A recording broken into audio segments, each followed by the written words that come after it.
Estamos aquí con Aide Zambrano. Nos va a platicar un poco sobre ella, cómo surge Mamá Godín y cuáles son sus causas. Hola Aide, mucho gusto. Hola Pau, mucho gusto y gracias por la invitación. Un placer estar contigo hoy. Ok, Aide, el placer es mío. Cuéntanos, ¿cómo ves el panorama para las madres trabajadoras en nuestro país en los últimos años? ¿Sientes que se está yendo en el camino correcto? Pues mira, Pau, Mamá Godín es una iniciativa que fundé en 2016, justo cuando nace mi segundo hijo, y me inspiró, o bueno, vi la necesidad de hablar de las madres trabajadoras porque pues hay violencias estructurales que tenemos normalizadas. Entonces, cuando me empecé a buscar datos sobre cómo estamos las madres trabajadoras en participación en la economía formal del país, pues no encontré nada. El dueño y señor de los datos en este país es el INEGI. Y cuando quise saber, ok, ¿en dónde estamos las madres trabajadoras? ¿De qué trabajamos básicamente? ¿Qué posiciones ocupamos? Si podemos crecer al mismo tiempo que somos mamás. Y no tenía ni un dato de ese tipo el INEGI. Solamente encontré en su momento, pues que en 2016, 51% de la población en México éramos mujeres.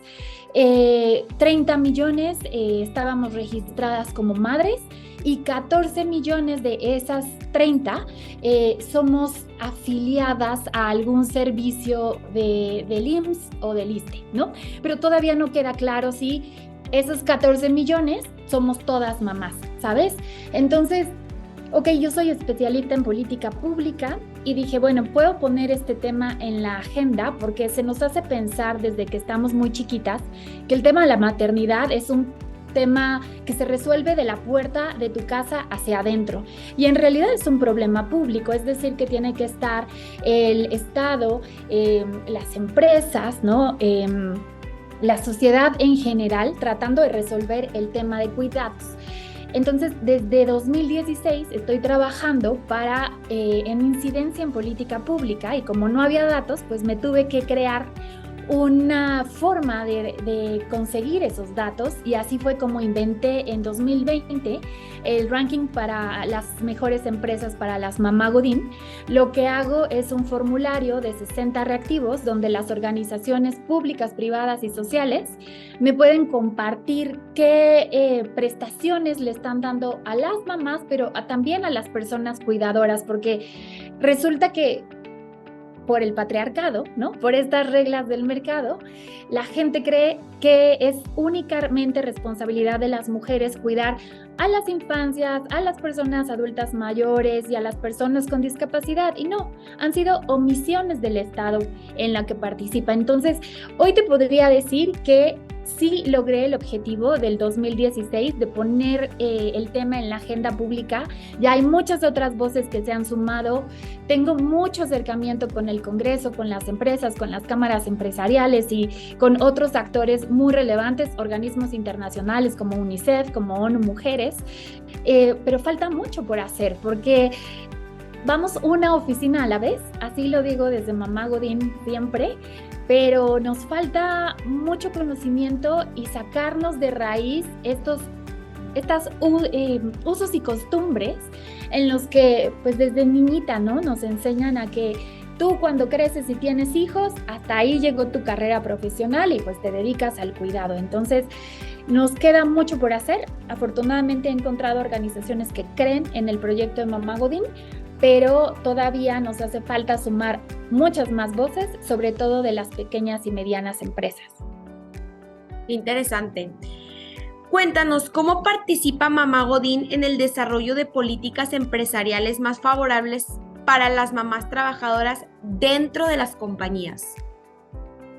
Sí, mira, el principal reto es dar a conocer y tratar de extraer esta construcción social de la maternidad, o sea, de romperla y volver a construirla, porque la maternidad, como nos la enseñan en todo el sistema, o sea, estoy hablando de la escuela, de la historia, de los medios, de la publicidad, del cine, ¿no? como nos enseñan que es una mamá, es una mujer abnegada, siempre vestida de rosita, ¿no? Impecable, que cuando limpia y usa los productos de limpieza salen flores, ¿no? Y que todo es como así, como en los comerciales.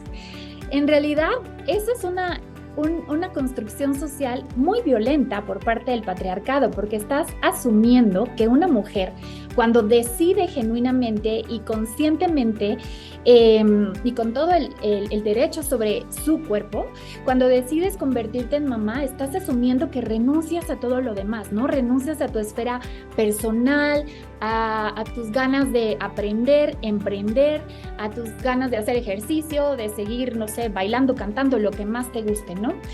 Entonces, esta omisión y esa falta de perspectiva de género que hay dentro de la sociedad en general y que también se replica en las leyes marco de México, por ejemplo, podemos revisar la Ley Federal del Trabajo, la ley del IMSS, la ley del ISSSTE, la ley de, no sé, cualquier ley que tú revises marco en este país, tiene esos mismos estereotipos de género pues ahí muy bien cimentados.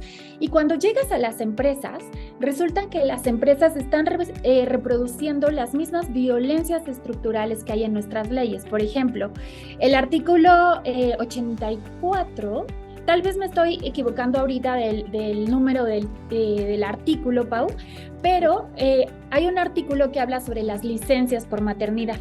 Y te dice que las mujeres que trabajamos ante el IMSS, que estamos registradas y tenemos un número de seguridad social en esa institución, tenemos acceso a 84 días de licencia por maternidad. Pero cuando revisas qué pasa con los hombres, resulta que no hay presupuesto público y los hombres solo tienen que tomar 5 días de licencia y eso es a discreción del patrón. Quiere decir que no hay presupuesto público y que si no toman esos días de descanso, está bien. Esa es una gran diferencia entre hombres y mujeres. Para empezar, la Ley Federal del Trabajo a nosotras nos enuncia como madres trabajadoras y a los hombres los enuncia como los trabajadores, los hombres que trabajan, ¿no? Entonces, el lenguaje comunica, las palabras importan y cuando tú llegas a una empresa, puede ser que por desconocimiento, porque yo creo genuinamente que no lo hacen a propósito. Creo que es parte del ciclo en el que estamos envueltas y envueltos todos, que no ves que eso es una violencia y lo normalizas. Entonces, cuando pones un negocio o cuando traes una inversión extranjera, pues resulta que reproduces las mismas violencias. Y mi ranking justo lo que hace es, vamos a tratar de sacar esas diferencias y esos estereotipos de género de las oficinas y darle las mismas oportunidades a hombres y mujeres, a mamás y a papás. Yo no quiero como un trato preferencial para las madres, quiero que los hombres puedan tener las mismas oportunidades y el mismo acceso a involucrarse en las tareas de cuidados en las que ya estamos las mujeres, porque aunque ahora participamos más en la economía formal, no nos han sacado de las tareas de cuidados de la casa, ¿no? Ni de las labores domésticas. Entonces, hay que hacer que los hombres también puedan tener ese acceso a compartir tiempo con sus hijos, con sus hijas, pero también para cuidar a sus adultos mayores, a sus papás, a sus abuelos y también a cuidar a alguna persona que en su casa lo necesite, ¿no? Una persona con discapacidad puede ser. Entonces, ahí está el gran reto y es lo que trato de hacer con las empresas y lo que hago desde el ranking, ayudarles a ver las violencias estructurales que están normalizadas en nuestras leyes marco y adaptarlas e innovar, ¿no? Para comprobar que sí se puede generar una conciencia y prestaciones de cuidados desde los centros de trabajo que luego yo uso como datos para conversar con el Congreso, para insistirle a las diputadas y a las senadoras de necesitamos igualdad de oportunidades tanto en el ámbito político, económico y social. Qué interesante y qué padre. Bueno, con la llegada de nuevas empresas producto del nearshoring, ¿sientes que hay mayor oportunidades para el desarrollo para las mujeres trabajadoras? Es bastante compleja la pregunta. Creo que tenemos todavía muchas cosas que resolver. El nearshoring, por poco que alcanzo a verlo todavía, ¿no? Este concepto es relativamente nuevo. Eh, Creo que primero tendríamos que resolver la política fiscal mexicana, porque está trayendo inversiones extranjeras o que pretenden que aquí funcionen las cosas mejor, ¿no? Porque están exportando sus negocios. Pero realmente creo que deberíamos de tener mejor una política fiscal progresiva, es decir, que nos ayude a que lo que se genera y lo que se produce en México tenga una mayor oportunidad de crecer y de desarrollarse, porque estás trayendo empleos, pero no estoy segura que estamos trayendo a los mejores empleadores, ¿sabes? Estamos trayendo algunos vicios, sobre todo la cultura laboral en México está completamente atropellada. Hay muchas omisiones y faltas y yo siempre he dicho que tienen una deuda histórica, ¿no? Y la propia Secretaría del Trabajo lo reconoce. Es un documento que nació en 1970 y desde ahí hay muchos artículos que ni siquiera hemos tocado. Las empleadas y los empleados seguimos siendo cautivos del SAT, ¿no? Las microempresarias y los microempresarios igual, ¿no? Ya no puedes ahorrar si tienes un negocio propio, tienes que estar moviendo constantemente el dinero y entonces a los pequeños inversionistas y a las pequeñas emprendedoras no les das la oportunidad de crear un capital y crecer su negocio.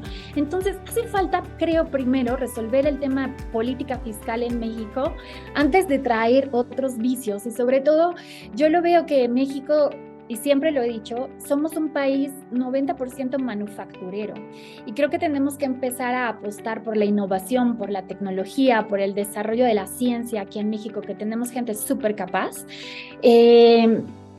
antes de traer otros modelos, ¿no? Que al final aquí se están beneficiando de que la mano de obra es barata, pero no es casualidad, es porque hemos aceptado estos sueldos precarios por décadas.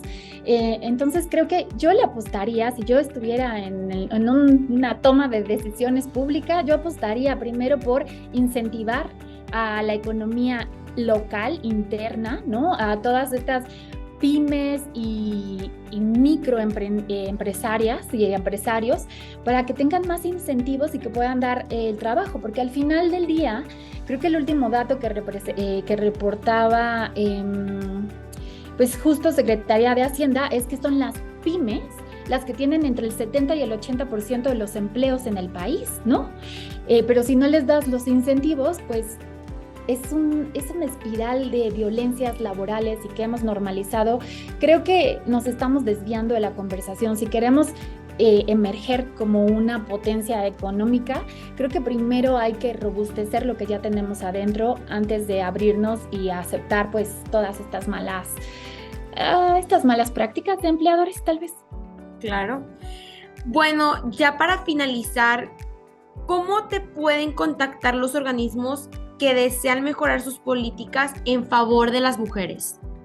Claro que sí, es súper importante y muchas gracias. Estoy en todas las redes sociales bajo el alias de @soymamagodin, pero también me pueden escribir un mail directamente a mi bandeja aide@mamagodin.mx y todos los años alrededor de febrero lanzo la convocatoria del ranking y lo presento en mayo, justo el 10 de mayo, para pues tratar de empezar a desmitificar esta fecha y empezar pues a poner en la agenda pública, ¿no? Que existimos otros modos de maternar, otras formas de cuidar y de criar, ¿no?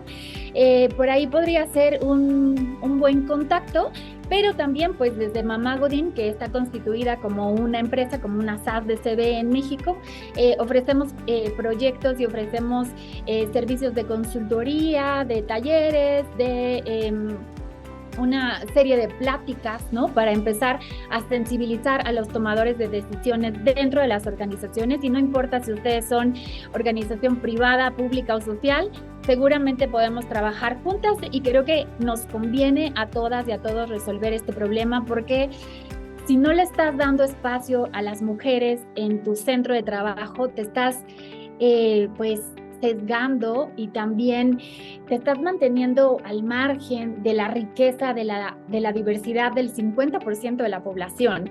Y una compañía que quiere ser productiva, de calidad y sostenible en el tiempo, tiene que tener pues esta riqueza y esta competencia, ¿no? de perfiles plurales que puedan aportar, ¿no? a la sostenibilidad de la compañía. Entonces, pues ahí está el comercial también y pues muy atenta a quienes se quieran sumar a este tema. Y pues eso, la Mamá Godín tenemos de misión que una oficina a la vez vamos a tirar el patriarcado, estas reglas que ya no son vigentes. Y muchísimas gracias, Pau. No, muchísimas gracias a ti por estar con nosotros, por compartirnos, por platicar y pues esperamos seguir en contacto y más que nada, gracias por tenerte aquí. Muchas gracias, Pau, un gusto. Un gusto.